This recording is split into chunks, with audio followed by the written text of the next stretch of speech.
and gentlemen, please take your seats.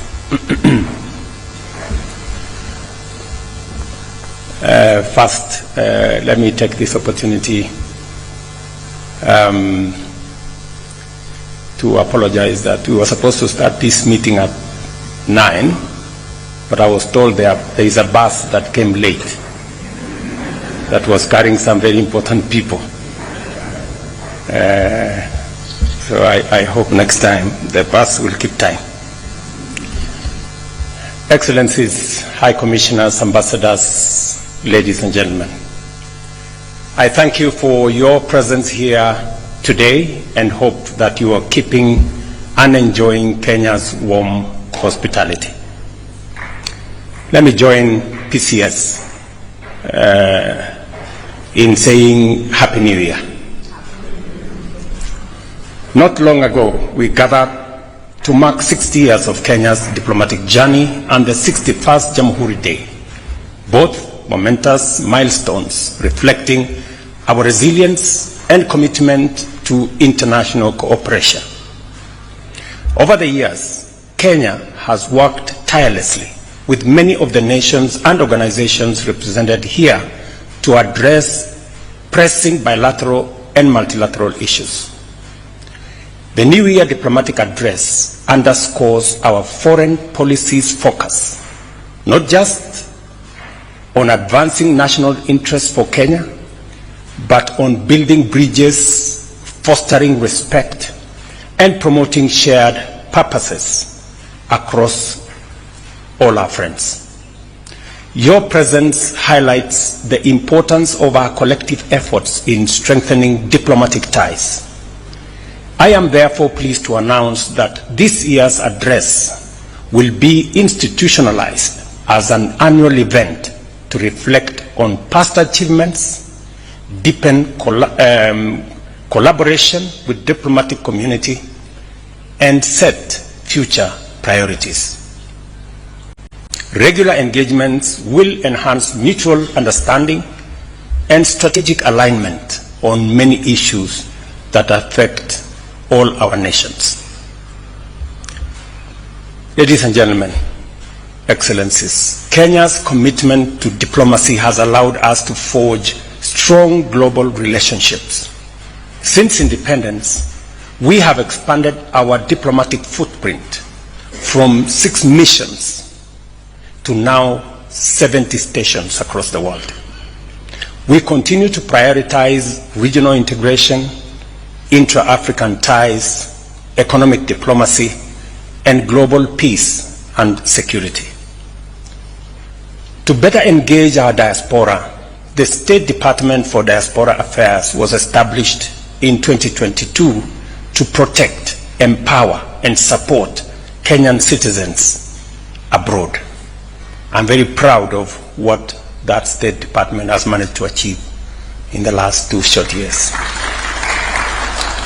In December, I launched the revised Kenya Foreign Policy 2024, aligning our diplomatic strategy with evolving global dynamics.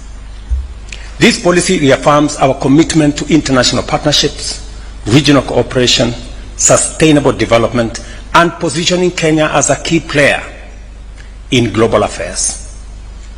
Our foreign policy priorities include deepening diplomatic ties, championing Pan-Africanism, expanding international cooperation, enhancing regional stability, fostering economic development, advocating climate justice, addressing global health challenges, and pursuing an equitable reform process in both international finance and international governance. Excellencies, ladies and gentlemen, Kenya's diplomacy continues to strengthen as reflected in our vibrant civil society, free press, and active citizenry. Our Constitution upholds transparency, inclusiveness, and good governance, cementing our status as a stable democracy. Democracy extends beyond elections. It is about national unity and shared responsibility. We have embraced an inclusive governance model that fosters cohesion across political, regional, and social divides. Africa's youthful population presents both opportunities and challenges. We see Kenya's growing youth demographic as a strength. Our policies focus on job creation, entrepreneurial support, and investments in technology and creative economy. We are also securing bilateral labor agreements to provide our youth with global employment opportunities, and I appreciate the support of all our partner nations in this effort. Our economic recovery efforts are delivering results.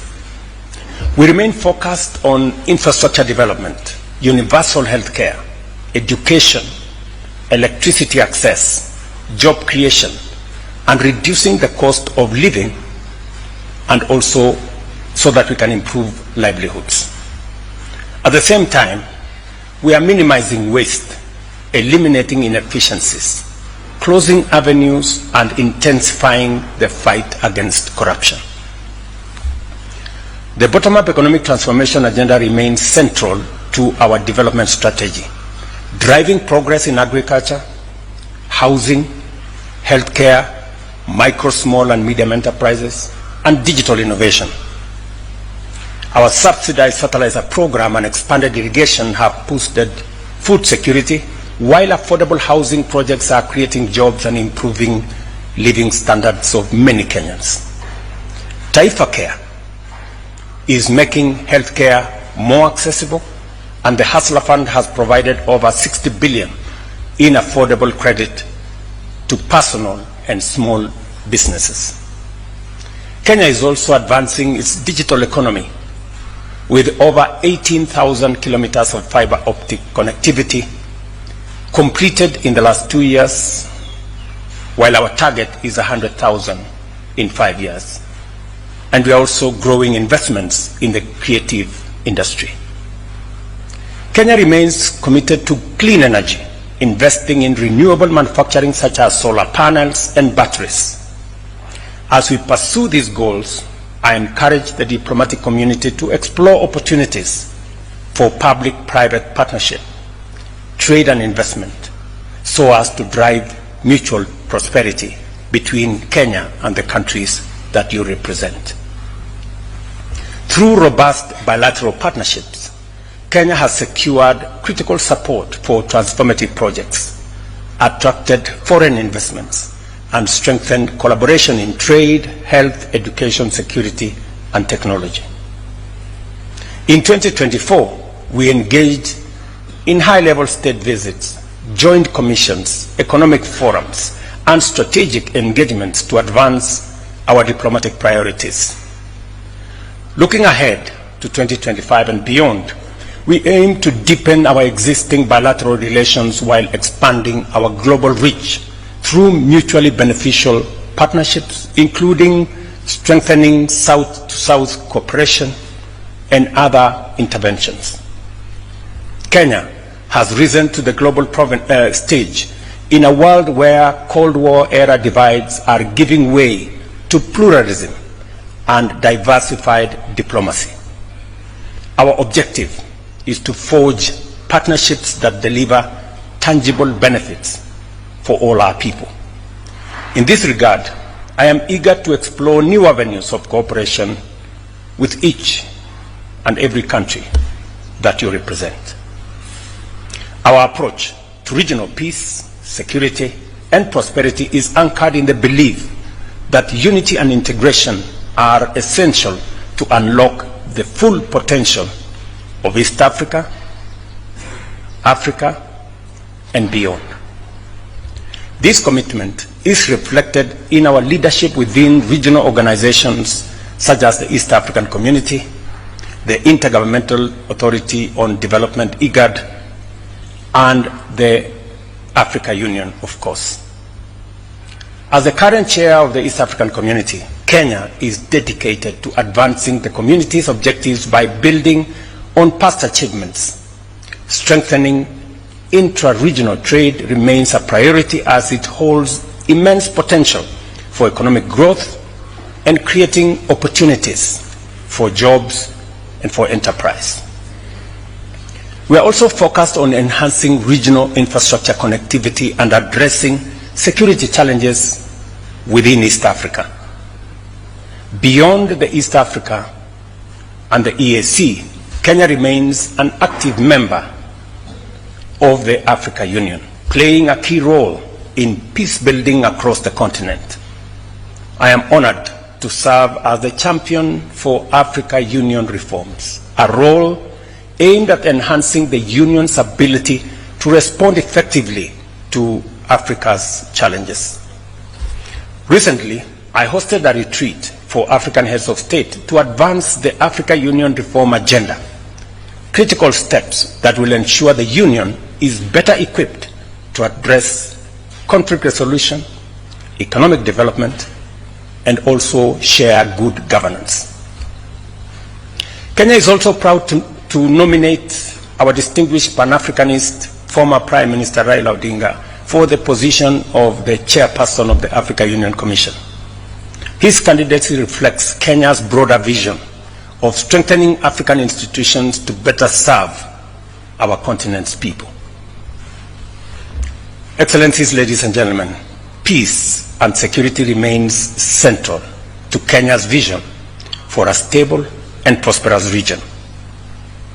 Over the years, we have played a key role in mediating conflicts and addressing some of the most complex security challenges in our region. Kenya remains a reliable partner in regional and international peace and security efforts. Over the weekend, I was in Dar es Salaam, Tanzania, co-chairing the first ever EAC SADC Joint Summit on the security situation in the DRC. Together with other leaders, we called for an immediate ceasefire, humanitarian access, and a peaceful resolution through a merged Nairobi Luanda process that will centralize around dialogue. We made it very clear that there cannot be, and there is no possibility, of a military solution to this DRC problem. It is regrettable that diplomatic missions and peacekeeping forces, including SADC and UN personnel, have come under attack in DRC. We urged the DRC government to ensure the safety of diplomatic staff and peace missions. Peace initiatives such as the DRC process require sustained funding. However, many efforts falter due to inconsistent financing, leading to delays that create vacuums and risk further violence. To prevent this, we must establish a structured and predictable mechanism for funding peace initiatives. I urge states and international organizations to work together to guarantee adequate resources for effective peace building. In fact, as part of the reorganization of the Africa Union in the reform process, is to do more around conflict prevention and peace building, rather than managing conflicts when they are already fully blown. These are some of the discussions we will be having this week in Addis. To this end, we propose that EAC and SADC ministers convene a joint meeting to establish a joint technical team under the two regional secretariats. This team would develop a coordinated strategy for financing, ensuring accountability, and mobilizing support from partners, including those gathered here today, hopefully. A structured approach to funding and international engagement is essential to sustaining the EAC SADC Peace Initiative in the DRC. And to just give you a broad aspects of what this is all about, is that we believe that First, we need to merge the Nairobi and Luanda processes, because having two concurrent processes running parallel creates unnecessary competition, creates avenues for forum shopping, and many other things that undermine the ultimate goal of these processes. So we agreed that these processes should be merged into one. Number two, we also agreed that we should expand the space for facilitators, so that instead of having one facilitator, we will have 3 facilitators. And we are in consultation between me and my co-chair on identifying the additional facilitators so that we can provide a more robust mechanism and energize the whole process of mediation in the DRC. And number 3 is to focus on both intra-Congolese dialogue amongst the parties in the DRC, and also in the dialogue between DRC and its neighbors, more particularly with Rwanda. That will be the focus of the mediation process and the facilitation process, and the merger of these two processes. We will be proposing for an endorsement from the summit of the African heads of state. And to avoid the pitfalls of the past, both processes suffered funding challenges. We have agreed that this time round, we want to agree on a funding mechanism that is predictable and that can sustain the whole process to its conclusion, because the situation in DRC is so dire, is so tragic. In fact, it is an indictment to leadership, not just in our region, but I think globally as well. Ladies and gentlemen, as the East African Chair, I also echo the calls of the African Union, SADC, the UN, the G7, European Union, Britain, and the United States, and others, for all the parties in the DRC conflict to prioritize negotiations, dialogue, and commit to all of us working towards achieving lasting peace. Kenya's peace and security efforts extend across the continent. To the Tumaini initiative, which is aimed at fostering dialogue and reconciliation in South Sudan, to our contribution towards stabilizing Somalia.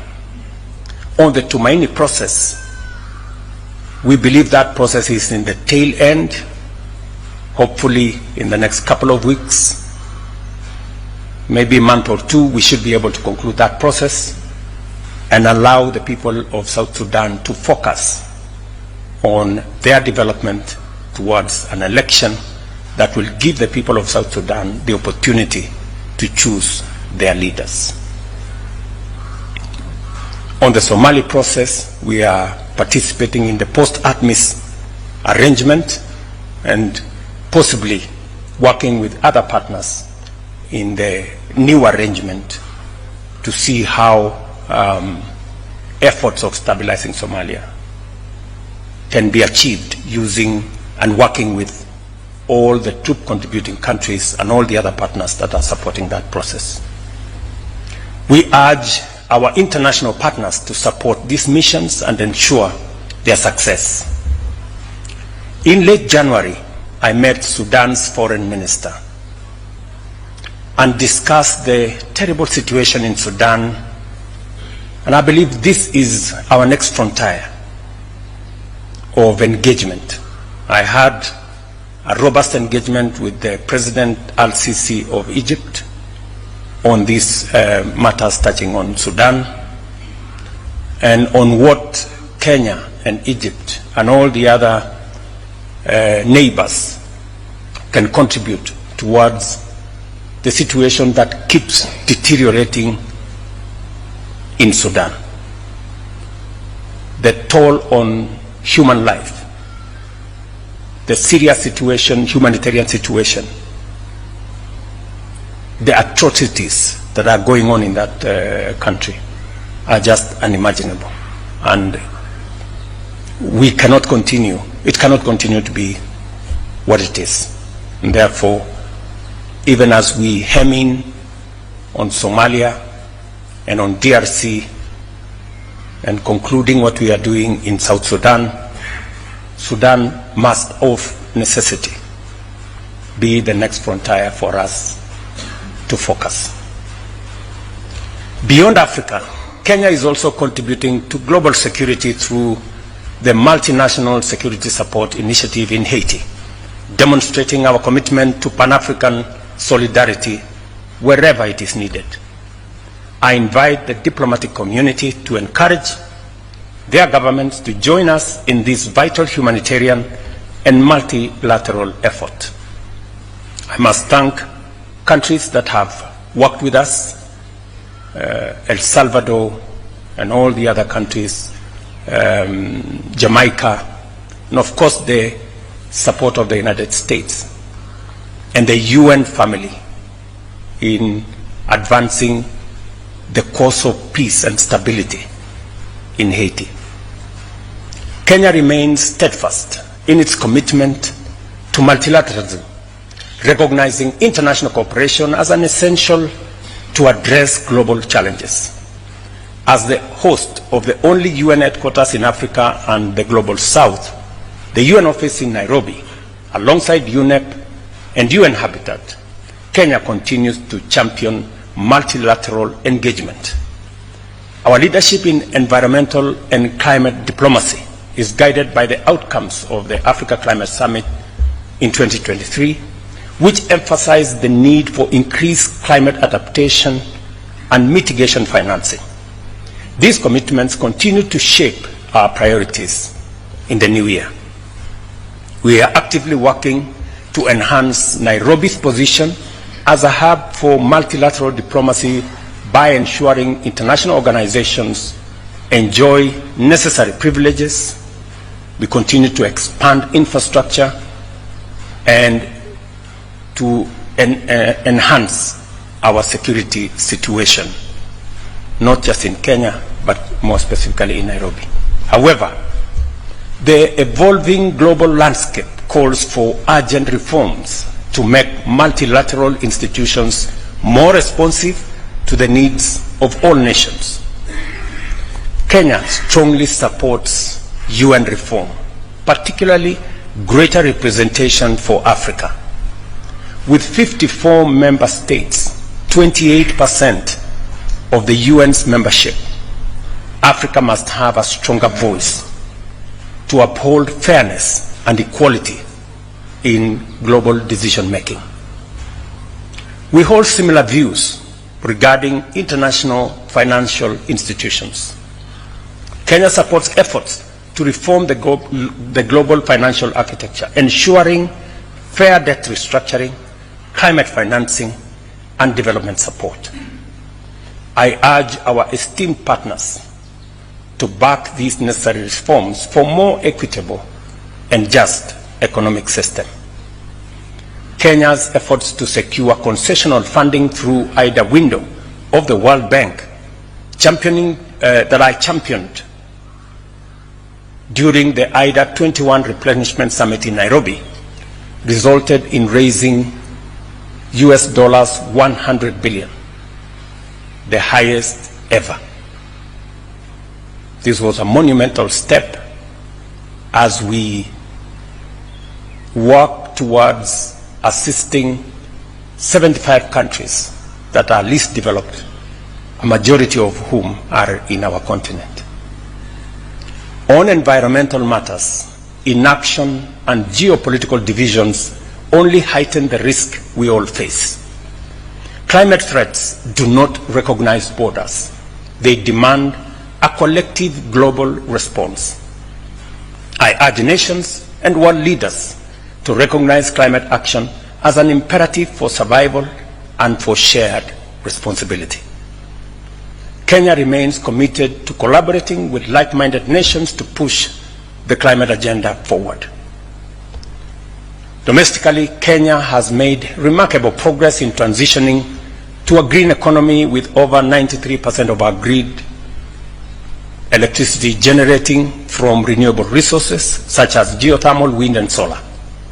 Our national tree planting and restoration campaign, targeting 15 billion trees by 2032, is on course.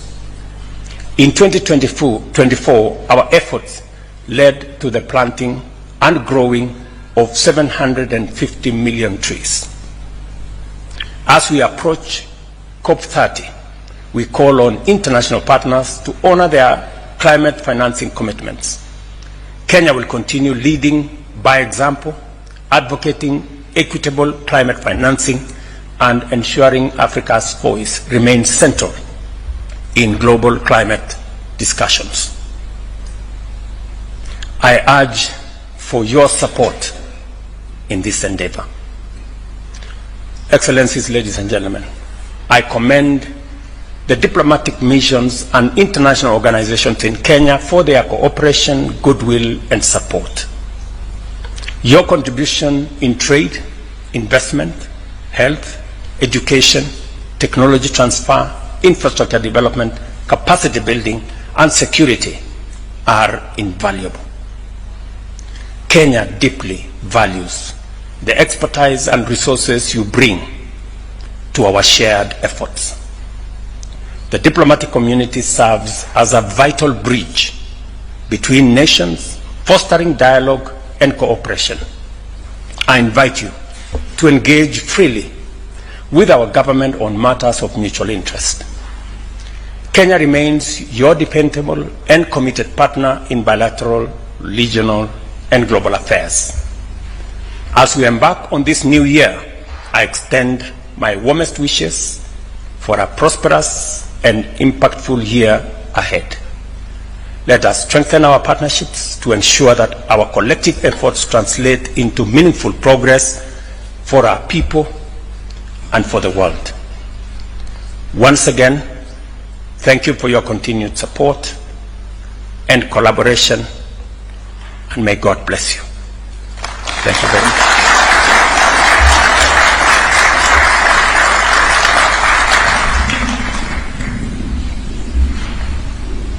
Another warm clap for His Excellency. Let's take our seats, please. Your Excellency, sir, with your permission, will now